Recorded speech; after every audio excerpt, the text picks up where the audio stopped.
Gaya ng sinabi kong gagawin nung Lunes, kasama sina Attorney Britannico at yung kanilang firm para maghain ng reklamo sa National Bureau of Investigation. Pangunahing layunin ng reklamo, alamin sino o sino-sino ang nasa likod ng pag-produce ng video, 2 video na ni Michael Maurilio. Dahil hanggang ngayon, wala pa ring umaamin, wala pa ring nag-aangkin.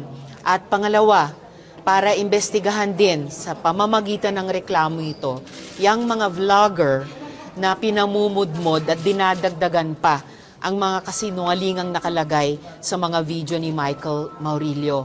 Kabilang po dyan sina Crisette Chu, Jay Sonza, Sas Sasot, Trixie Cruz Angeles, Banat Bay at iba pa. So abangan po natin ang progress nitong investigasyon. Unang hakbang pa lang ito, aalamin po namin at sa payon ng aking mga abogado kung sino pa ang dapat kasuhan at ano-ano pa ang dapat ikaso sa kanila. Initially, Senator, Kung on a different question, what's your reaction about Senator Riza Ontiveros filing cases to the vloggers daw pertaining atong video circulating online? So, kung sila'y mo bakbak og tao, okay ra. Pero kung sila'y bakbakan, demanda diretso. A cry baby. Or spoiled brat. So, tawag ara nila bagay nana.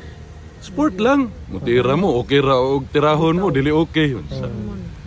Mura man kag di politiko man ka. Gihimo gani kog drug smuggler si mong kauban. Nababoy question, ma'am?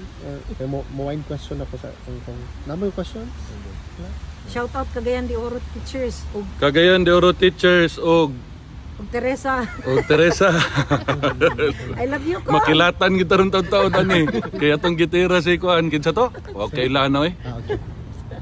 Kung message lang nimo sa mga kababayan nato kung Sa mga Pilipino, daghang salamat sa inyong kanunay suporta ug pag-ampo sa akong amahan.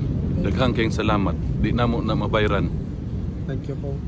Pahabol din na pangutana sa atong mga kababayan kung Wa ko kailan ng Risa mo to man Davao, mga buto.